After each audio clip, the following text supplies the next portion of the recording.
Hello, welcome. This is Blockchain Bloom, the blockchain educator. I'm Attila Pinkin. In today's video, I'm going to talk about that, recently we can see a market dump, but actually what can cause a market pump, in 2026, how the situation can change, or how can the market further dump in 2026, especially at the beginning of it. So guys, let's talk about that. Let's look at the possibilities. Let's talk about the MicroStrategy as a potential danger, and also about the Solana phone's new token, which is going to be launched also next year. We have here Binance unveils new crypto saving account for kids. And by the way, now is the Binance blockchain week, and it happened, the conversation between CZ and Peter Schiff. So let's talk about that as well. Let's look at the inflows, outflows, and a lot of other things here in this program. So guys, don't forget, every single day I'm bringing you the freshest cryptocurrency and blockchain news here on Blockchain Bloom to keep you up to date. So if that's important, just subscribe to this YouTube channel, hit the like button if you like this kind of content, and now let's do it.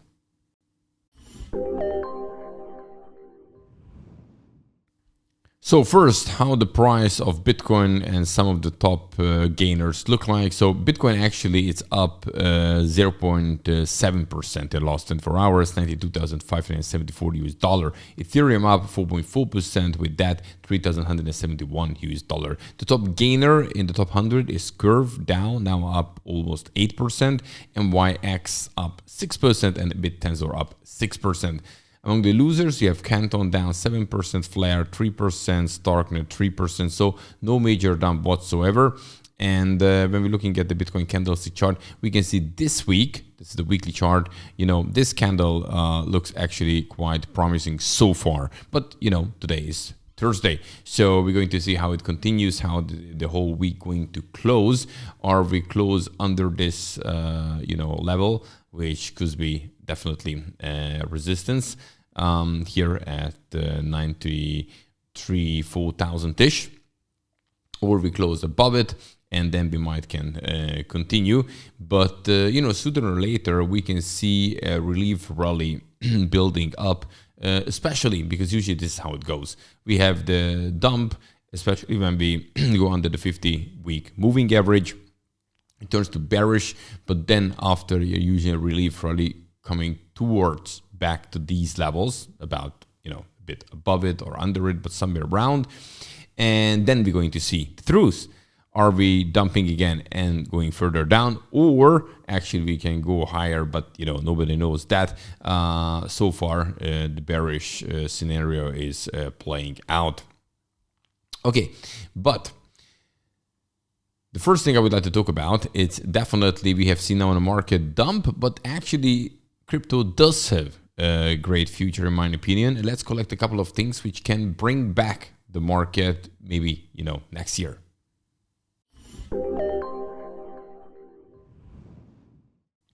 So first of all, how the big guys play this game. When you're looking at this, they triggered basically legendary liquidation cascade in October. So thoughts around MicroStrategy, thoughts around Tether. We have S&P downgrading Tether, and basically this whole thing started really bear market feeling, and then 2 weeks later, basically. They have JP Morgan files for IBIT-linked secure note with 1.5x uncapped upside, competing with strategy. We have Vanguard enables Bitcoin ETF trading on its platform. We have Bank of America green lights a wealth advisor recommending 1 to 4% Bitcoin exposure for clients' portfolio. And then we have Charles Schwab announcing Bitcoin trading. It's going to happen there as well in Q1 in 2026. And this was the one, the JP Morgan IBIT link structure note here, for example. And here we have another summary from Nick that we have Kevin Hassett, looks like the Fed chair. Trump just gave a hint in his recent speech about it. We have QT also, now, and rate cuts are on the deck. We have, as I said, Schwab, yeah. We have Vanguard ahead, BlackRock's Bitcoin ETF volume exceeded trading ETFs. Changes to bank leverage ratio increases liquidity, but stimulus checks. So a lot of things when you're looking at the big picture look promising. And these big guys wouldn't move towards, Bitcoin and crypto if this will be a totally fraud kind of thing and scam, and they would like to, move it out of the way. But rather, they would like to accumulate more on a cheaper price. And this is what they're doing, basically, pushing down the prices, causing some FUD on the market. And, now these promising news coming back and, the FUD, what happened in October is just, evaporating a little bit. So this could bring us to a relief rally. But then, some other interesting things can come in January.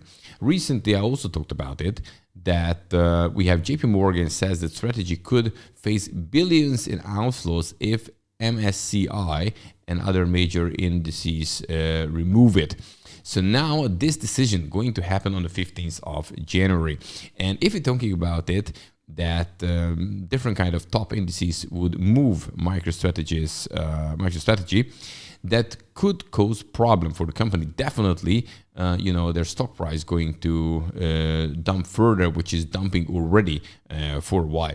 And then the question is how they can handle it. The CEO said actually if the MNAV, which is right now 1.17, it was 2 days ago 1.16, goes under 1, that could be a scenario when in the worst case scenario, put it this way, they have to really sell some of their Bitcoin, and they have a huge amount. They have 650,000 Bitcoin overall, and as you can see it here, it doesn't mean they're going to sell it, but if there's some selling happening, then nobody knows how much they will resell, when they sell next, especially because they said never sell your Bitcoin. And, this can cause another FUD around January, which can, have an impact on the market. And then here we go dump again. If you just think about what happened, with FTX, I'm not comparing MicroStrategy to the FTX, don't get me wrong here. But I'm just saying that, Binance started to talk about that, okay, they start to sell, FTT token and so on and so forth. And then finally, the whole bubble burst. And now we have, the big guys, the big banks also, getting rid of strategy. They're selling it, some of them probably shorting it, and so on and so forth. And so this could be also a potential danger around the beginning of January 2026, not the beginning of next year, mid-January, put it this way. And now, things are circulating also on the internet. The strategy moved 1 billion in Bitcoin to Fidelity, but this doesn't mean selling, right? It's very, very important. It's not about selling, but they moved it. They can move it around if they still, own it. Anyway, what I just wanted to point out that the FUD is still, on, and it's pushing down the prices. Sooner or later, relief rally can come, but then maybe we can be hit even harder. But when that happens, and they could really accumulate a big amount what they would like to, then they would like to see, of course, another nice rally. And as we have the next chair coming in May, could be Kevin, then, and all other things also playing out in 2026, then definitely that could push up the prices again. And here we go, back in the game. So that would be one way. It is possible. It's a bit conspiracy theory sometimes, but this is what's happening pretty much. Okay, I don't know. If you have any opinions, you can let me know in the comment section.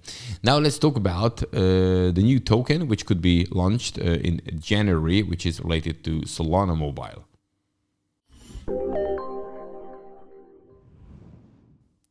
So Solana Mobile, so the company behind Solana's crypto smartphone, revealed Wednesday that it will introduce a native token next month in January, designed to power its mobile ecosystem through staking, reward, and governance, right? So SKR will debut in January 2026 with 10 billion tokens in total supply. According to Solana Mobile Phone's announcement, the allocation heavily favors users and ecosystem development, with 30% reserved for airdrops to seeker, device owner, and active app users. So yeah, when again things start to get bullish, you know, Solana is back to bullish. This could be maybe a cool thing. Right now, you know, probably nobody cares that much about it, but it's not happening now. It's just happening in January. Okay, next topic I would like to talk about is that Binance actually unveils a new crypto saving account, this time for kids.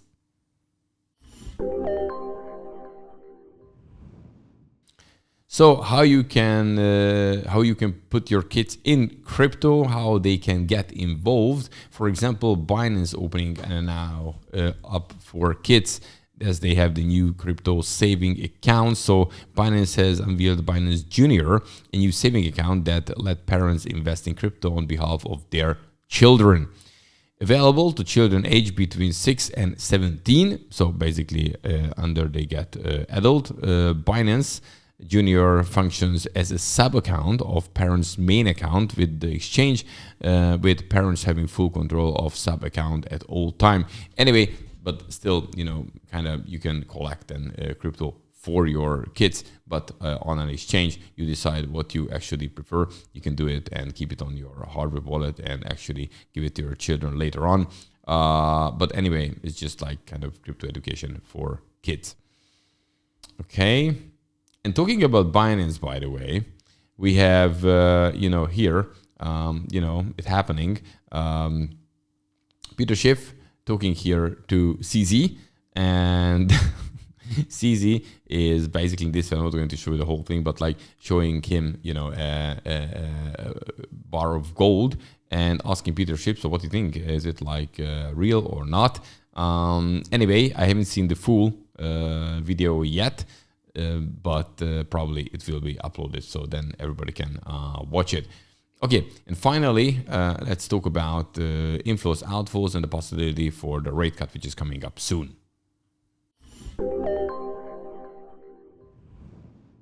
So recently, we're always looking at the inflows, outflows into Bitcoin spot ETFs and some others. So actually, yesterday on the 3rd, we had a tiny little bit outflow, almost 15 million US dollar. So not big inflows, not big outflows. The market is, you know, really undecided. When we're looking at Ethereum, this time we had inflows, 140 million, much better than Bitcoin. And when it comes to Solana had also, just like Bitcoin, a little bit outflows, the third outflow they have experienced ever. And then when we're looking at the chances for rate cut, this time 87%. So we have it in 6 days, the FOMC meeting, and now it's looking promising in a way that, you know, rate cut, 25 basis point rate cut, it's more and more likely going to happen. So all these things shifting a bullish scenario at some point in 2026, but uncertainty right now is still playing out. Nobody knows which way to go. You know, we're going a bit more down. When the relief rally is coming, is it just a relief rally or turning to bullish again? A lot of questions, but this is the reason why we have to look at the market, you know, every single day. We cannot predict that, you know, this is going to happen in 2 months' time or in that day, or Bitcoin going to that price, because this is just pure guessing. What we do here at blockchainbloom, we're looking at the charts, looking at all these kind of things, and when things are bearish, then we go in that way. When things changing back to bullish, then we turn to bullish, but we don't try to predict the future, because nobody knows the future. So guys, don't forget, if you would like to stay up to date, then simply subscribe to this YouTube channel. Hit the like button if you like this kind of content, and of course, see you in the next one. Have a good one. Bye-bye.